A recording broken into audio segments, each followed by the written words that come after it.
তোমরা কোনো জান্নাতি লোক দেখতে চাও? বলি ইয়া রাসূলুল্লাহ দেখতে চাই।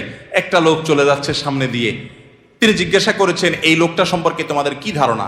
বলি ইয়া রাসূলুল্লাহ লোকটা খুব সাধারণ একজন মানুষ, এত গরিব, সমাজের এত সাধারণ মানুষ যে এ ব্যক্তি কারোর মেয়ে বিয়ে করতে চাইলে কেউ তার কাছে মেয়ে বিয়ে দিবে না, কেউ তাকে পয়সা হাওলাত দিবে না, কেউ তাকে চেয়ার দিবে না, কেউ তাকে কদর করবে না।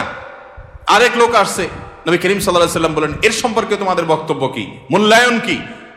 সাহাবীরা বলছেন ইয়া রাসূলুল্লাহ এই লোকটা যার মেয়ের বিয়ের অফার করবে সবাই তার কাছে মেয়ে দিতে পারলে সৌভাগ্যবান মনে করবে, পয়সা আলা, ভাবসাবালা, সমাজে অবস্থানওয়ালা।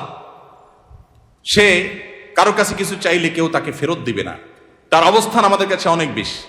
নবী করিম সাল্লাল্লাহু আলাইহি সাল্লাম প্রথম যে ব্যক্তি যাকে সমাজের মানুষ অনেক তুচ্ছ মনে করে, অনেক দুর্বল মনে করে, তার সম্পর্কে মূল্যায়ন করে তিনি বলেছেন এই যে প্রথম লোকটা দ্বিতীয় লোকটার মতো মানুষ যদি গোটা দুনিয়াতে পরিপূর্ণ হয়ে যায়, তবুও এই প্রথম এই দুর্বল, কিশোকায়, হ্যাংলা পাতলা, গরিব, অভাবী মানুষ যাকে তোমাদের সমাজ কোনো দাম দেয় না, এই লোকটার মর্যাদা আল্লাহ রাব্বুল আলামিনের কাছে ওই দ্বিতীয় লোকটার মতো মানুষ গোটা দুনিয়াতে পরিপূর্ণ হওয়ার চাইতে বেশি। ভাইরা আমার, এজন্য সামাজিক অবস্থান এটা আরেকটা ডেঞ্জারাস ব্যাধি, নেশা। সামাজিক অবস্থান বেশিরভাগ লোক পয়সা করি কামাই করেন নিজে খাওয়ার জন্য না, ভাবসাবের জন্য। কিসের জন্য? ভাবসাবের জন্য। ভাবসাব বুঝেন? আমি এই জন্য প্রায় সময় বলি গোটা দুনিয়াতে এখন অভাবটা হলো ভাবের। অভাবটা কিসের? ভাবের অভাব। যে আমাকে মানুষ লাখপতি বলবে, কোটিপতি বলবে। অনেক লোক দেখবেন যে বিদেশে হয়তো উনি সাধারণ একটা কাজ করেন, কিন্তু দেশে আইসা মাশাআল্লাহ কোট টাই বুট, ঢাকা শহরে হয়তো কোনো একটা দোকানে কাজ করেন, কিন্তু গ্রামে যায় মাশাআল্লাহ এমন ভাবে পরিপাটি হয়ে যান যে উনি ঢাকা শহরের বিশাল শিল্পপতি। আছে না নাই? তো বেচারা এত কষ্ট কেন করতেছে? তার দরকার একটু ভাব। তার কিসের দরকার? ভাব। এটাকে বলে সামাজিক অবস্থান।